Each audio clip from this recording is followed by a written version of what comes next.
jobs. Instead, we've had a patchwork of poor ideas rushed out at the last minute. And on Tuesday, the government was still waging a furious battle with leaders in the northwest of England over £5 million.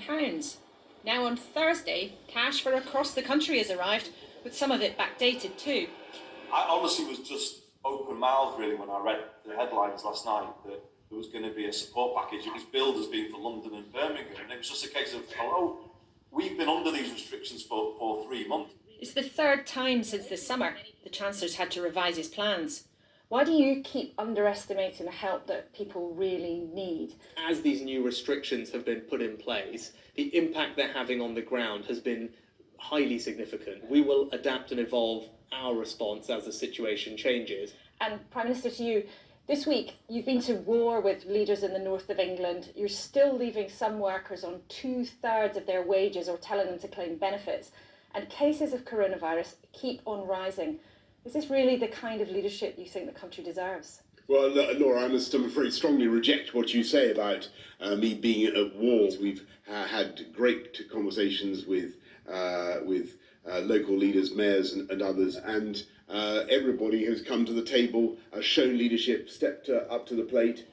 Whatever he says, this has been a very bumpy week for the government. And even among Tories, the start of some doubts about the Chancellor, whose star had shone, and fears that ministers aren't prepared yet to do enough for those facing hardship this winter. And with yet more of the country heading to tighter limits, a tough season for the government and the economy approaches with no certain way out. Laura Kunsberg, BBC News, Westminster. So what difference will the changes make to both the businesses that have been having such a tough time and to the economy? Our economics editor, Faisal Islam, explains.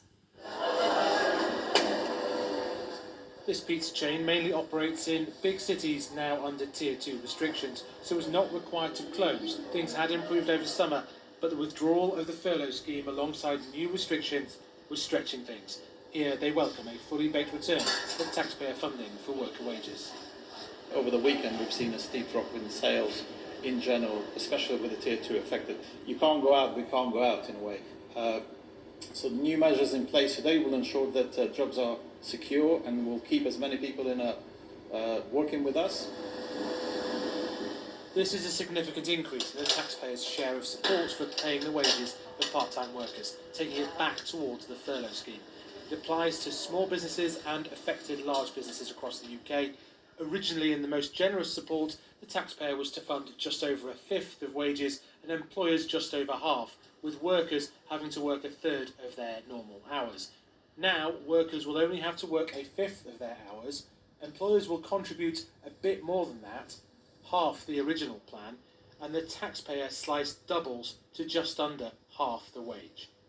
Workers will take home 3/4 of their wage for working effectively 1 day a week. The Chancellor came here to sell his revised multi-billion-pound plan to the hospitality industry, who had said Tier 2 restrictions were the worst of all worlds. Taken together, all of these measures will make a significant difference and support more people's jobs, livelihoods and businesses through the winter. Chancellor, does this show that you got the judgment at your winter economic plan slightly wrong? You were trying to force the economy to adjust, to judge whether jobs were viable, and now we face a similar health crisis where people just need to be rescued and put food on the table. I've always said that we'll adapt and evolve our support as the health situation changes, and that's clearly what's happened over the past few weeks. We're seeing areas move into Tier 2 restrictions, and that's having a particular impact on hospitality businesses. Elsewhere, for example, this new pub and B&B in Birmingham should get new monthly grants backdated to the beginning of local restrictions, but here they told us the Chancellor should have acted more quickly. It does feel too late. It just feels like an afterthought, and I have to say that anyone, if they're saying that they didn't expect the loss of trade to be so severe, it can't be from anyone who understands the nature of hospitality. This isn't just about several extra billion for supporting the economy. It's a significant acknowledgement that the Chancellor's original winter economic plan had some big gaps. The basis of that was to encourage the economy to restructure for a new post-COVID normal. that employers would consider the viability of individual workers' jobs. Now, large swathes of the economy, because of rising infections, are back in survival mode. This should save thousands of jobs, but few would rule out the plan having to be reheated again in the near future. Faisal Islam, BBC News.